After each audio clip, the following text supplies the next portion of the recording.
Buenos días a todos. Bueno, como les puse ahí en el chat, ¿sí? Para los que no tienen abierto el YouTube, la aplicación de YouTube, si fíjense al costado, está el chat activado. Pueden ir comentando ahí en el chat. Yo los voy a ir leyendo, ¿sí? Así no parece que estoy totalmente solo y loco hablando a una cámara. Así que bueno, bienvenidos a todos. Veo que somos bastante, ¿eh? Para el domingo a la mañana. Así que bueno, me alegro que estén ahí, podamos estar juntos eh, en este domingo de cuarentena. No sé cómo están pasando ustedes, cómo la están llevando en estos días. También, si quieren escribir acá, cómo, cómo están haciendo, cómo están en estos días un poco difíciles. Así que bueno, hoy seguimos con la escuela, estamos estudiando el libro de jueces. Bueno, acá estoy viendo algunos comentarios, hay gente que me saluda, está bueno, acá me saluda Ariel, eh, eh, saluda Analía, Matías también lo veo que está hablando, Analía, Claudia,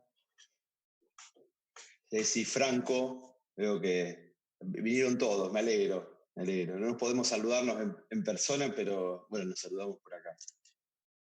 Bueno, no sé si tienen todo a mano, si tienen todo preparado, como siempre tenemos los domingos. Yo lo tengo listo, acá está mi Biblia, tengo todo preparado, acá está el mate, ¿sí? También.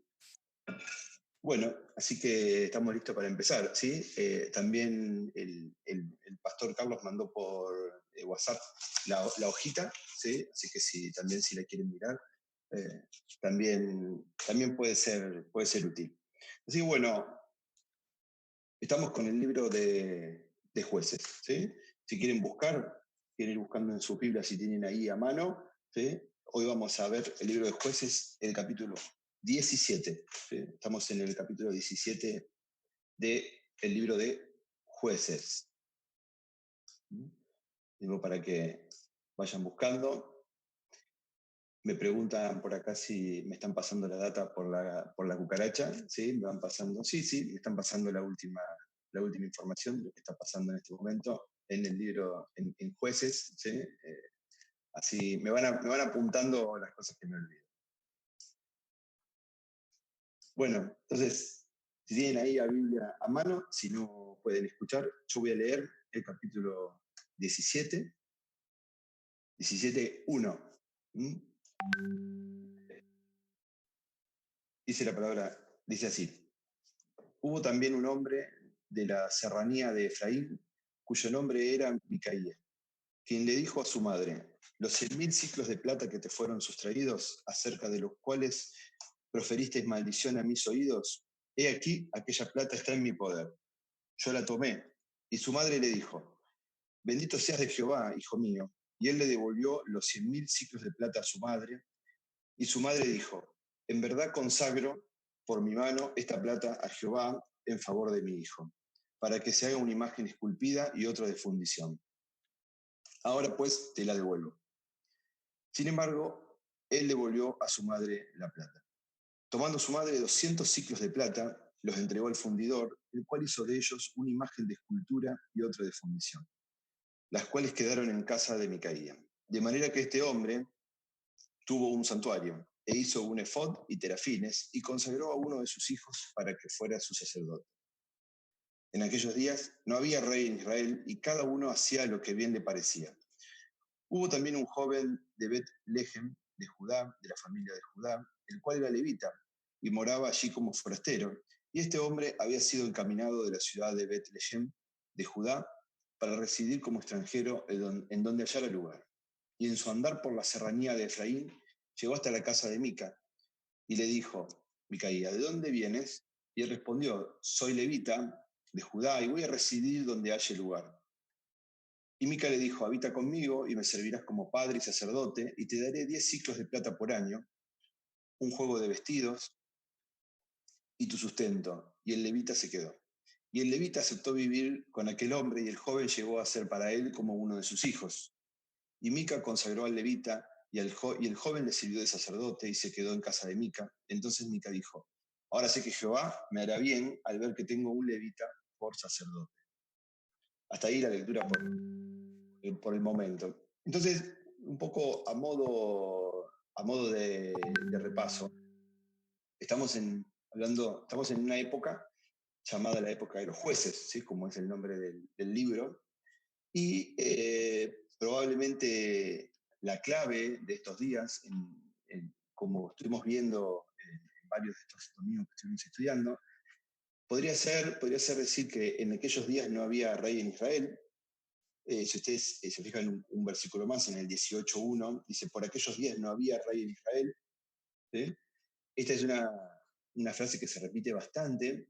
Y la otra también la pueden encontrar en el 17.6, como leímos recién, en aquellos días no había rey en Israel y cada uno hacía lo que bien le parecía. ¿Sí? Sí, cada uno hacía lo que le parecía mejor, lo que le parecía que estaba bien. Esa es otra de las claves de este libro, de este tiempo que había, ¿no? Un tiempo de bastante confusión. Antes de esta época de los jueces, el pueblo había sido liderado por Josué. Josué ya había muerto y cuenta la palabra de Dios que toda una nueva generación que se había levantado no conocía a Jehová ni la obra que él había hecho por Israel. Esto lo dice en Jueces alrededor del capítulo 2. Entonces, lo que vemos es un pueblo que había caído en caos, ¿sí? Como resultado de abandonar la autoridad y la guía de Dios. El relato bíblico dice que no había Dios en Israel.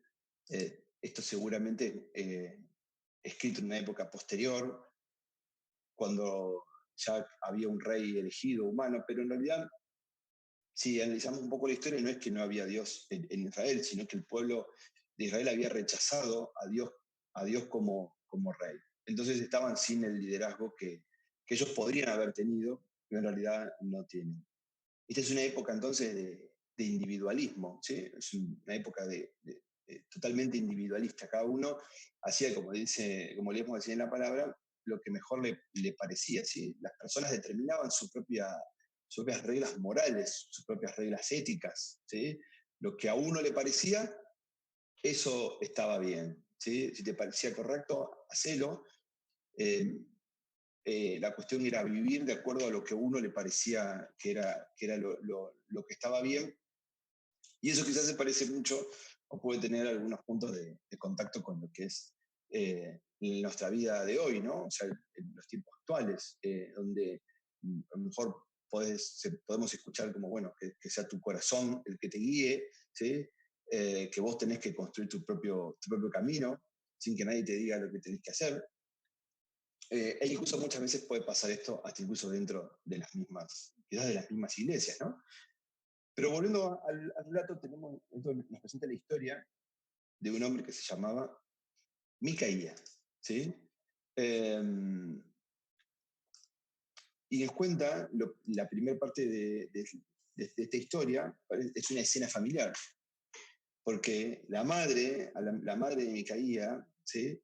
Le habían sido sustraídos 1.100 ciclos de plata. 1.100 ciclos de plata era, para que no nos hagamos lío, una fortuna. ¿Sí? O sea, esta familia era adinerada, tenía una buena posición económica, y a la mujer le faltaban 1.100 ciclos de plata, cuenta la historia.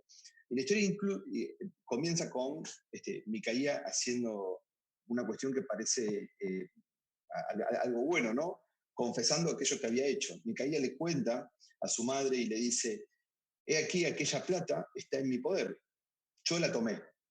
Eso es lo que empieza la historia diciéndole Micaía a su madre, ¿no? Y su madre poniéndose contenta, bendito seas de Jehová, hijo mío. Y él le devolvió los 100.000 ciclos de plata a su madre, ¿no? Ahora, hay un pequeño detalle, y es que Micaía también en su confesión dice, los 1.100 ciclos de plata que te fueron sustraídos, acerca de los cuales proferiste maldición a mis oídos. ¿Sí? Micaía no necesariamente se sentía mal por el dinero que había sustraído, no era que se sentía culpable porque a la madre le faltaba la plata. Micaía en realidad era, evidentemente era supersticioso, y él estaba preocupado por la maldición de la madre, ¿sí? Estaba preocupado porque la madre había proferido una maldición sobre el ladrón. Entonces, esto es lo que realmente preocupaba a Micaía, ¿sí? La maldición. Entonces, para poder dejar sin efecto esta maldición, ¿sí? Micaía le restituye el dinero a la madre, ¿no? Entonces, acá podemos ver un primer rasgo del carácter de Micaía, ¿no? Entonces la madre cuenta la historia que le dijo, ¿sí? Tomando la madre 200 ciclos de plata, los entregó al fundidor, el cual hizo de ellos una imagen de escultura y otra de fundición, las cuales quedaron en casa de Micaía. ¿Sí? ¿Por qué hizo esto la madre? Dice antes, ¿no? Cuando habíamos leído en el 3, en verdad consagro por mi mano esta plata a Jehová en favor de mi hijo, para que se haga una imagen esculpida y otra de fundición. La madre con el dinero devuelto, hay una pequeña, un detalle que también llama la atención, porque la madre dice que consagra por mi mano este dinero, esta plata, a Jehová, pero entrega 200 ciclos de plata, 200 ciclos al fundidor. Es decir, que se consagra el dinero, pero no lo hace con todo el dinero, sino con una parte del dinero. Así que acá vemos, también podemos ver el carácter familiar en general, ¿no? Así que bueno, pero entregó estos 200, esta era la forma en la cual esta gente entonces entendía que estaba haciendo lo correcto. ¿Sí? Es decir, dice que entonces que este dinero consagrado en favor de Jehová. ¿Y cómo lo hacían entonces? ¿Cómo consagraban este dinero en favor de Jehová? Creando dos imágenes, ¿sí? Creando una imagen de escultura y otra de fundición, para colocarlos en una especie de santuario. ¿Sí? Eh, una de estas imágenes era de mayor, digamos, de mejor confección que la otra, y así dice que entonces Micaía tuvo su propio santuario. ¿Sí? Entonces vemos cómo la historia va evolucionando. Ahora tenemos a este hombre, Micaía, que primero roba un dinero, después lo devuelve por la razón incorrecta, y ahora vemos que crea un santuario en su casa. ¿Sí? Entonces vemos que hay toda una intención, ¿no? Micaía está buscando algo, vamos a ver si podemos analizar qué es lo que Micaía quiere. Así que Micaía hace un santuario y dice que tiene un efod y terafines, y consagró a uno de sus hijos para que fuera su sacerdote. ¿Sí? Vemos la sucesión de cosas mal hechas que sigue haciendo Micaía. Un efod y terafines, el efod era una prenda específica que usaban los sacerdotes en Israel y que a veces también se convertían en objeto de... Y los terafines eran pequeñas imágenes o dioses domésticos. ¿Sí? A esta altura la religión en Israel estaba impregnada de los dioses y los ídolos de las culturas locales de los pueblos que habitaban las diferentes tierras. Entonces, eh, sigue contando la historia que además consagró a uno de sus hijos para que oficiara de sacerdote. ¿Sí? Eh, claro, el templo, el pequeño santuario necesitaba un sacerdote, y Micaía lo que hizo fue designar a uno de sus hijos como sacerdote.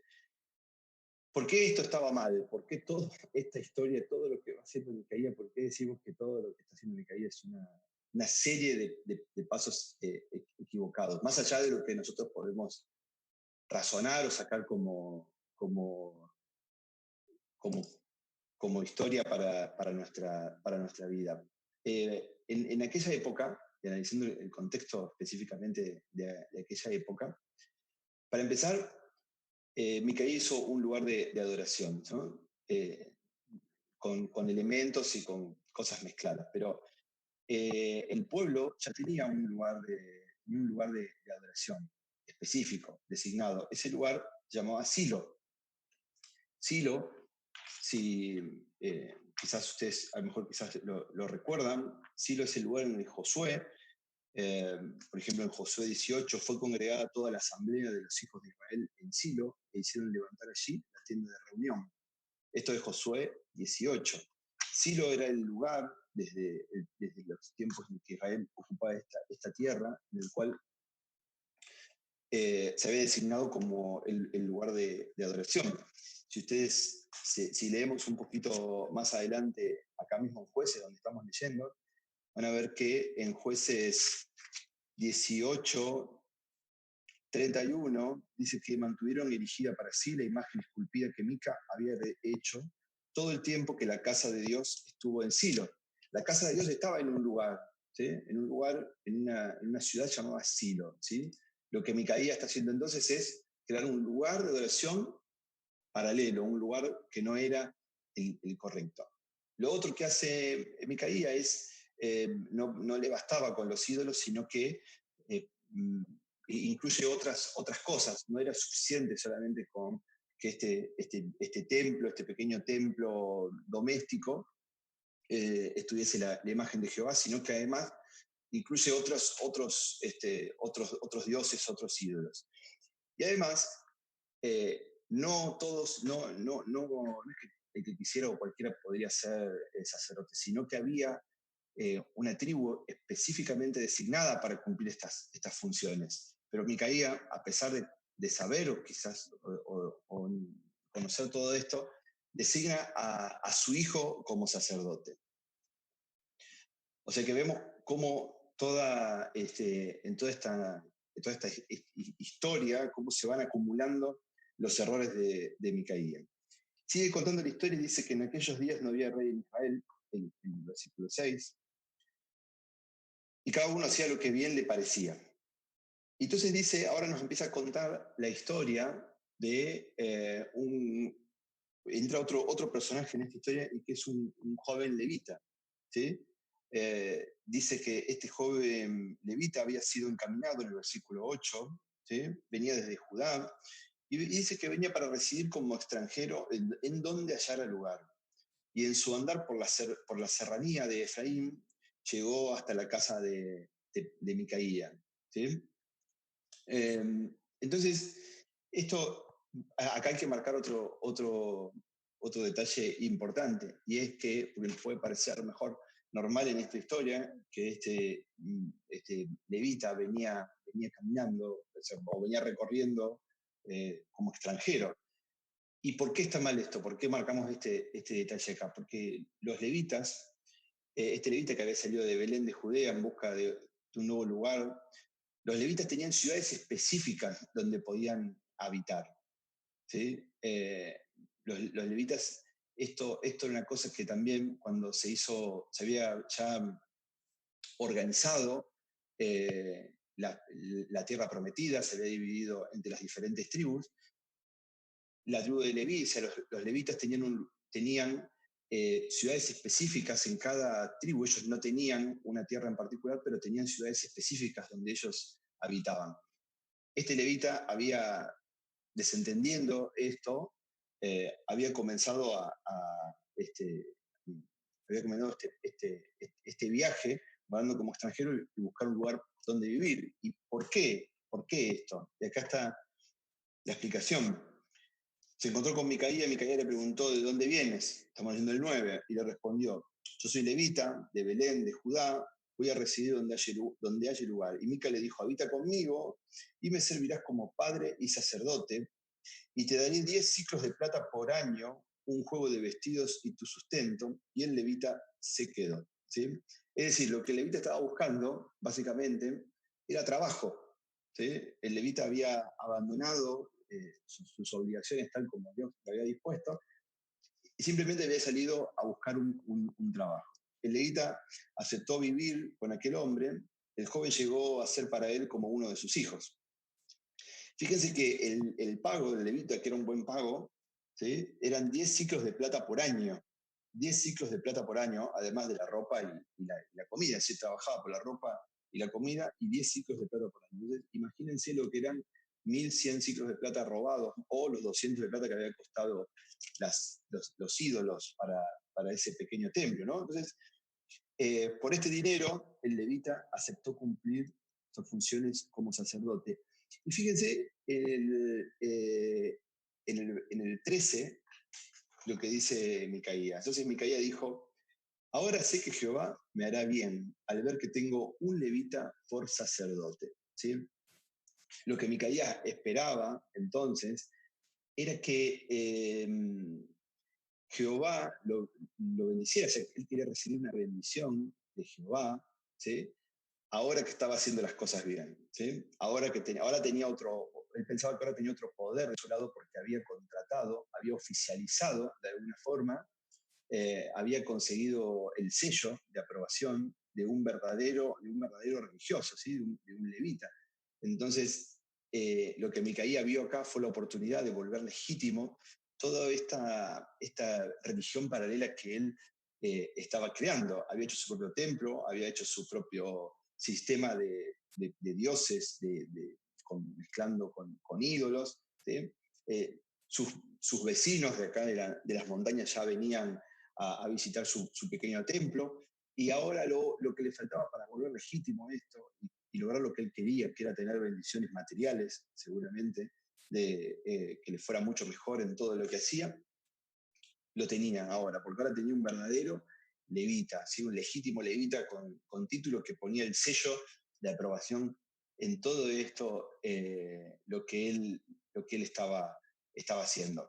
Así que acá tenemos entonces la parte más importante quizás de la historia, porque después vamos a ver cómo resulta todo esto, ¿no? Pero yo me hacía algunas preguntas y no sé si ustedes están viendo o se hacen las mismas preguntas a lo mejor o parecidas, ¿no?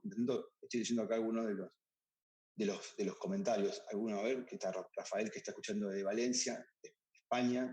Así que, bueno, estos estamos todos encerrados, ¿no? En distintos lugares del mundo, respetando la cuarentena. Así que está buenísimo ver a hermanos de diferentes lugares del mundo que están escuchando en este momento, ¿sí? Bueno, hay muchos saludos, están todos los hermanos saludándose en el chat. La verdad que está buenísimo ver esto, está buenísimo que podamos usar todas estas herramientas que tenemos a nuestra disposición para poder estudiar la Biblia, ¿sí? Así que bueno, yo me preguntaba, siguiendo con la historia de Micaía, si este hombre o la búsqueda que él tenía, ¿cuál era la intención en su corazón? ¿Era una búsqueda legítima la de Micaía? Él en realidad quería quería hacer lo bueno para Dios y no sabía cómo. Eh, si era un hombre con buenas intenciones. Si era así, ¿por qué? ¿Por qué la necesidad de crear una imagen? ¿Por qué la necesidad de crear un santuario propio, ¿no? Eh, Pensando un poco en estas cosas y tratando, porque el relato quizás no nos dice de manera directa o no nos cuenta de forma específica, no hace necesariamente un juicio sobre lo que Micaía está haciendo, por lo tanto eso es algo que nos toca hacer a nosotros. Eh, y yo pensaba acerca de los ídolos. ¿Por qué la necesidad de Micaía de tener ídolos? Y en definitiva la necesidad del ser humano de tener imágenes o de construir cosas, ¿no? Empezando con esto de los ídolos y buscando un poco en algunos versículos de la Biblia, eh, en el libro bueno, obviamente que hay un mandamiento que era de no hacer imágenes, ¿no?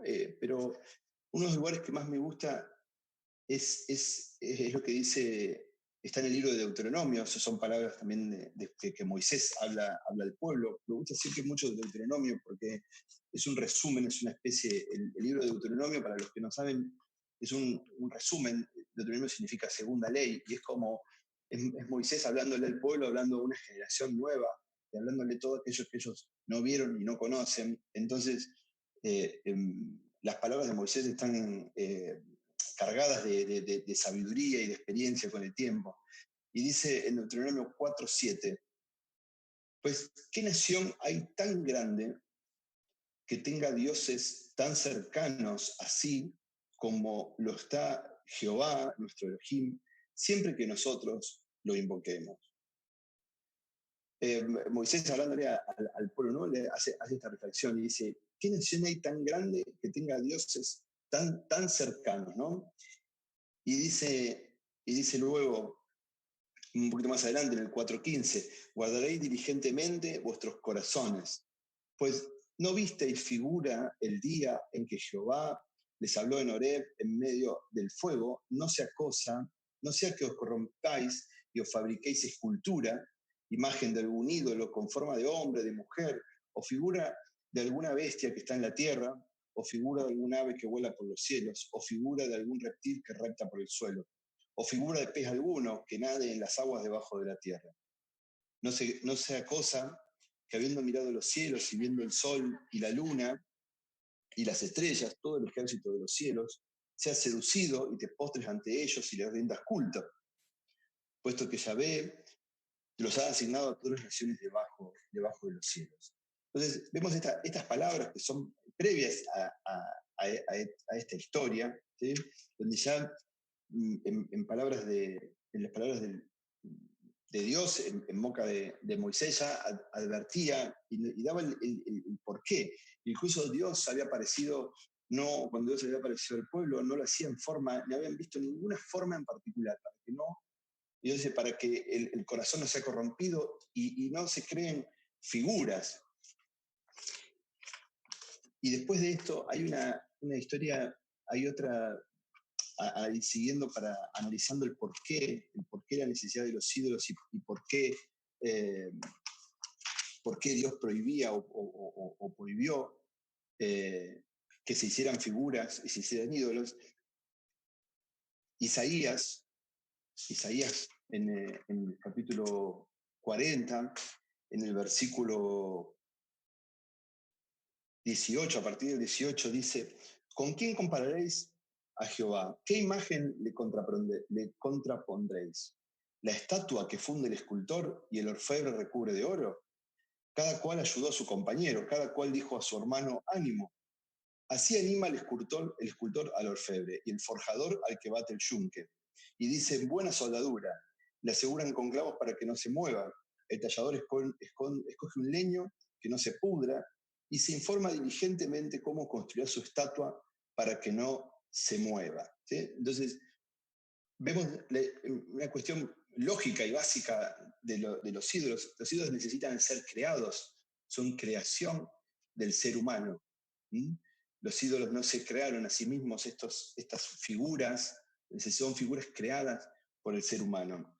Sigue diciendo Isaías en el 21, ¿no sabéis ni habéis oído? ¿No os lo anunciaron de antemano? ¿No los habéis entendido de la fundación del mundo?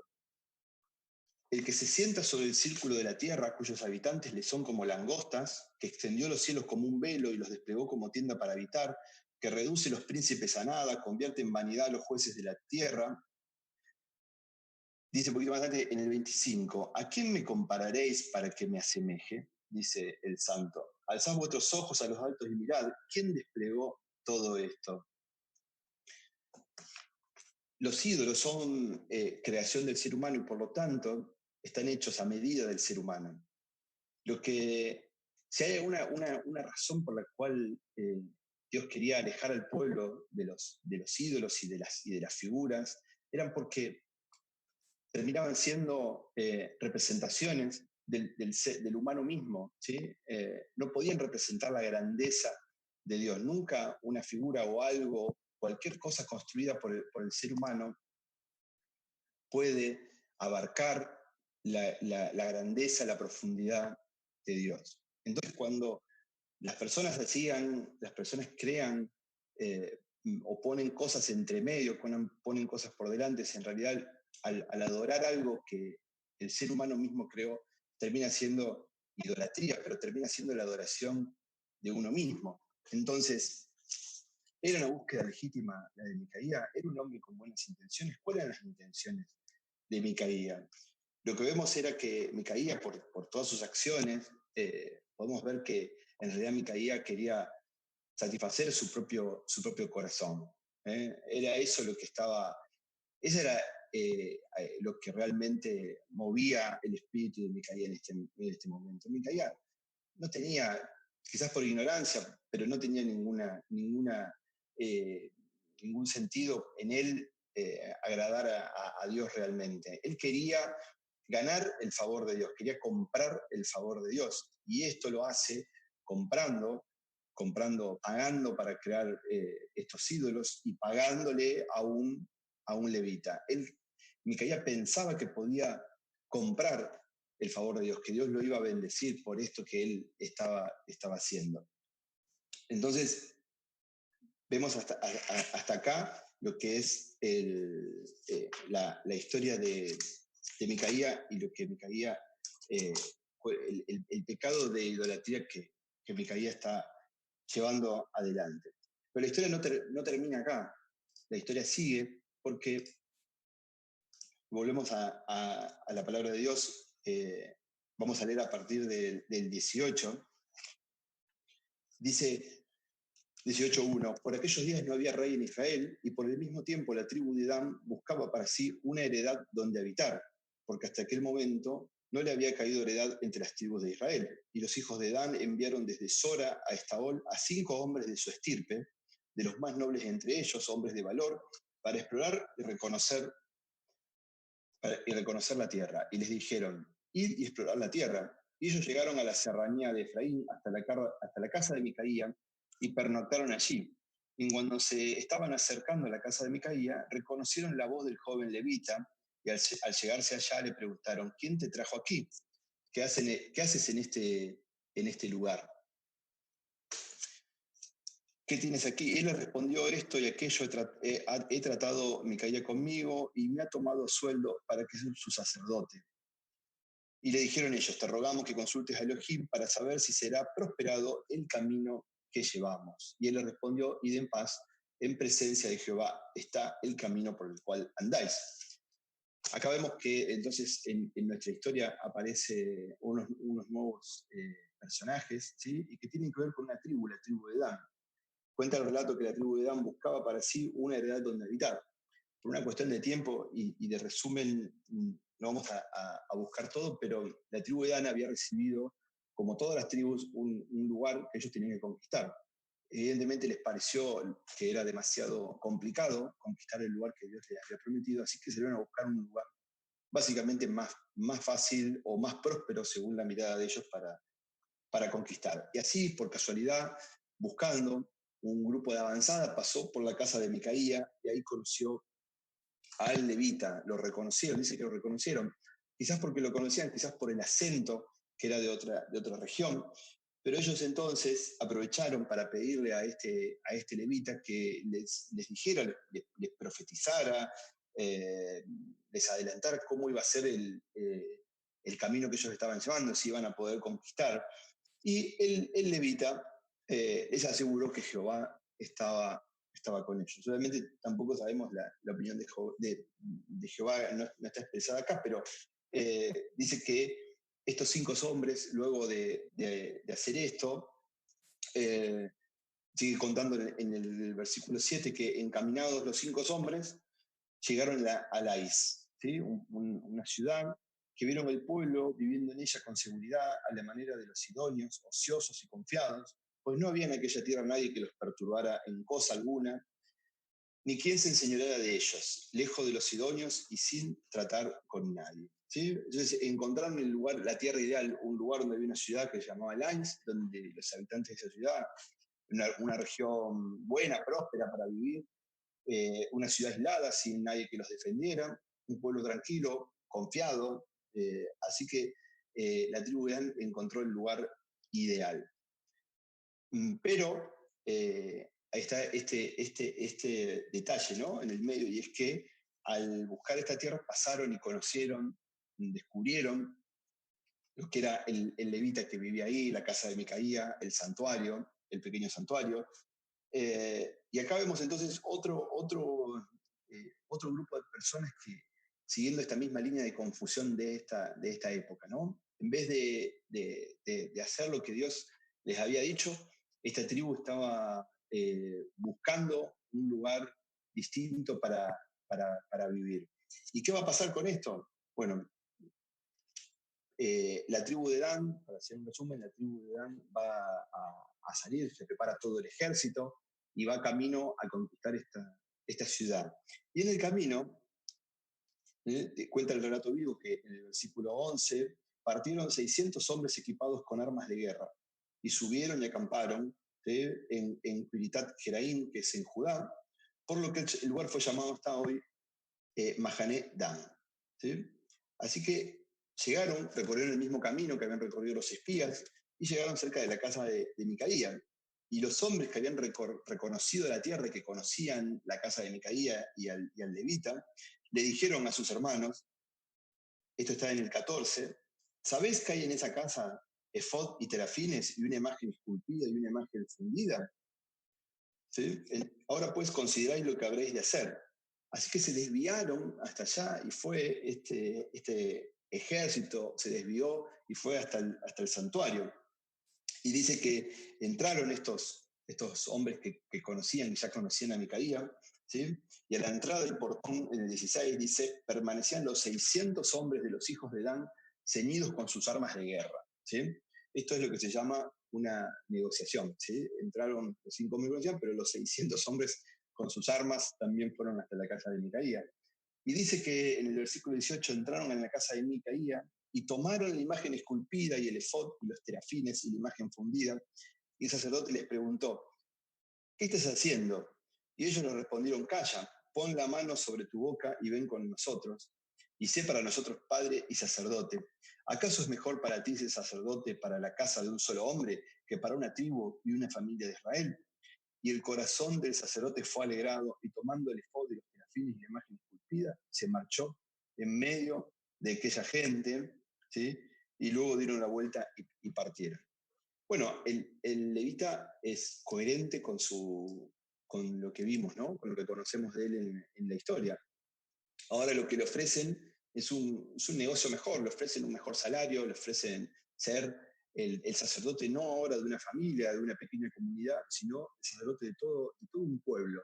Así que primero de sorprenderse y de oponerse, preguntar qué es lo que están haciendo cuando le ofrecen, le muestran este nuevo trato, el levita se pone contento, ¿sí? Se pone contento, así que él también ayuda, toma el efod, toma los terafines, preparan todo, y él se va con esta gente, ¿sí? Entonces vemos cómo la tribu de Dan, entonces, adopta la idolatría de Micaía, ¿sí?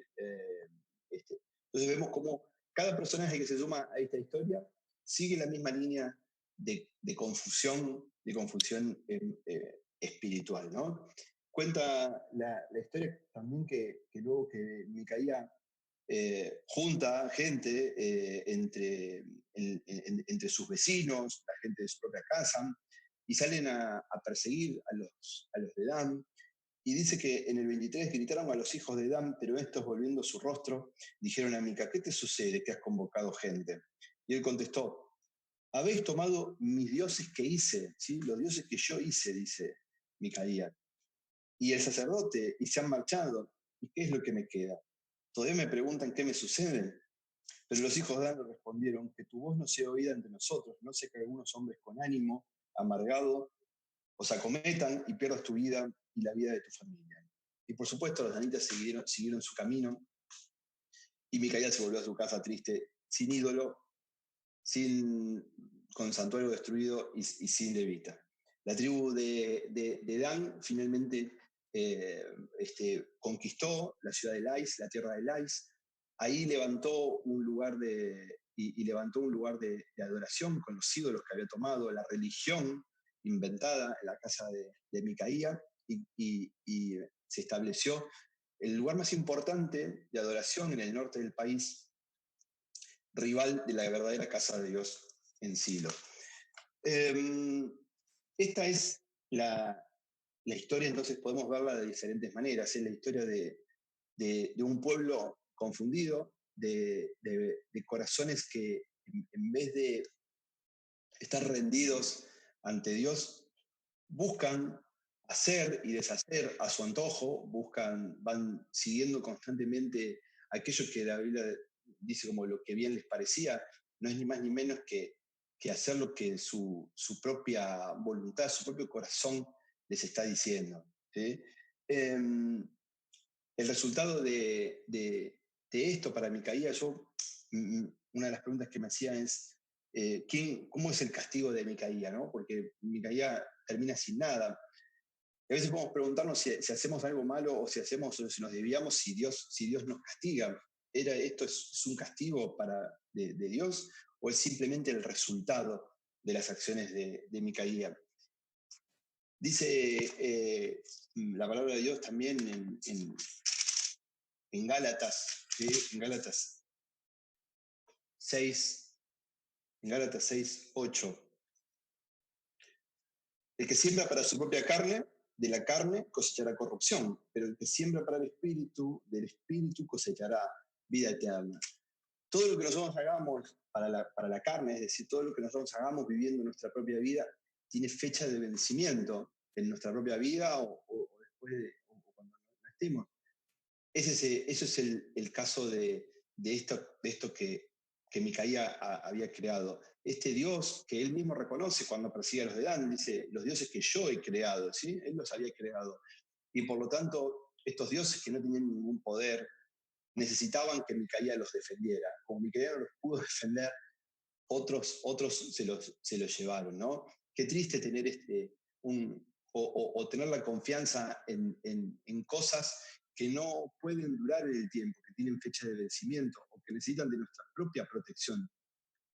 Lo que Dios nos ofrece es algo totalmente diferente. Por eso digo que esta no es simplemente eh, la... esta no es, la moraleja de la historia no es que si vos haces algo malo te va a pasar o que Dios te va a castigar o que te va a hacer algo malo. Este ejemplo que tenemos en la Biblia, que tenemos en el libro de Jueces, como todos estos ejemplos que estamos viendo, nos muestran lo que es tratar de vivir una vida o tratar de agradar a Dios por cosas que nosotros hacemos, ¿sí? Por lo que puede ser, por las obras que pueden tener mala o buena intención. Lo que hay detrás de eso, lo que hay detrás de hacer, de tomar nuestro propio camino y decidir nosotros lo que Dios quiere y lo que Dios no quiere, no es ni más ni menos que tomarnos a nosotros como lo más importante. Cuando yo soy el que decide lo que Dios quiere y hago cosas simplemente para que Dios me prospere, en realidad lo que estoy haciendo es sentirme bien conmigo mismo. Eso es lo que yo estoy intentando hacer. Los esfuerzos del hombre, lo que el hombre pueda hacer para querer agradar a Dios, son inútiles, son esfuerzos inútiles. Y el resultado de esos esfuerzos siempre nunca van a ser buenos, ¿sí? No llegan a nada. También en el libro de Gálatas, ¿sí? El apóstol Pablo hablando a los Gálatas, dice en Gálatas, en Gálatas 2, 16. Sabiendo que un hombre no es declarado justo por las obras de la ley, sino ciertamente por la fe de Cristo Jesús, también nosotros creímos en Cristo Jesús para que fuéramos declarados justos por la fe de Cristo y no por las obras de la ley, porque por las obras de la ley ninguna carne será declarada justa, ¿sí? Pero sí buscando ser justificados en Cristo. También nosotros fuimos hallados pecadores. ¿Es por esto Cristo servidor de pecado? De ninguna manera, porque si edifico otra vez las mismas cosas que yo destruí, yo mismo me demuestro transgresor.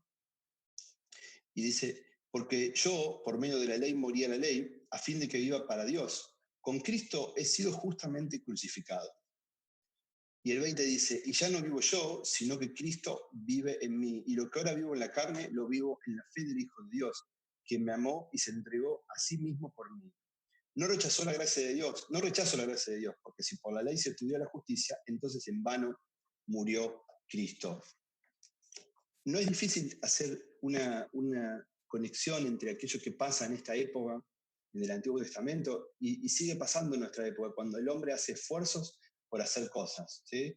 El hombre haciendo cosas para agradar a Dios. Dice Pablo que si por la ley, si por las cosas que yo hago se pudiese obtener algo, en vano hubiese muerto Cristo. ¿Sí? Si Cristo murió por nosotros, fue justamente por esto, por la inutilidad que tenemos nosotros para poder lograr la salvación por nuestros propios medios. Eh, Solamente rindiéndonos ante el Señor es que este, podemos, podemos lograr la vida eterna, podemos tener una vida con propósito. Bueno, este es un poco, tienen un poco más de material también en la hojita. Estoy viendo, acá dice, bueno, acá Liliana dice que compartieron por la pantalla de la tele, alegro. Me encanta leer los comentarios, me siento como un conductor. Este, Dice Marcelo que esto es un verdadero ejemplo, la historia que estamos leyendo, ¿no? Es un ejemplo de religión, entendido como el esfuerzo del humano de acercarse a Dios. ¿Sí? Se termina inventando su Dios, su culto, su religión. Claro, es como al nosotros querer hacer nuestra propia, en nuestro propio esfuerzo de acercarnos a Dios, terminamos inventando nosotros, ¿no? Haciendo a Dios a nuestra propia imagen. Eh, Acá se vendió el mejor postor hablando del levita. Algunos dicen que es excelente esto de la iglesia virtual, dice Eucaris. Eh, bueno, acá haciendo un poco los comentando. Bueno, dice, Ariel también dice, es que es muy similar a lo que pasa hoy día, cuando la gente se pone una iglesia, poner a Dios al servicio de uno en lugar de servir a Dios y al prójimo. Bueno, para los que no entraron un poquito más tarde, estoy leyendo los comentarios, ¿sí? Ustedes también pueden crear acá los comentarios y entre todos nos podemos leer, que es la herramienta que tenemos hoy, que no nos podemos ver en persona en el templo. Y esto es lo bueno esta es la verdadera iglesia, ¿no? Que aunque si algún día por alguna razón no podemos o no tenemos un lugar, un templo, una iglesia, un edificio para reunirnos, siempre tenemos que tener en cuenta que la iglesia somos los hermanos, es Cristo viviendo en nosotros.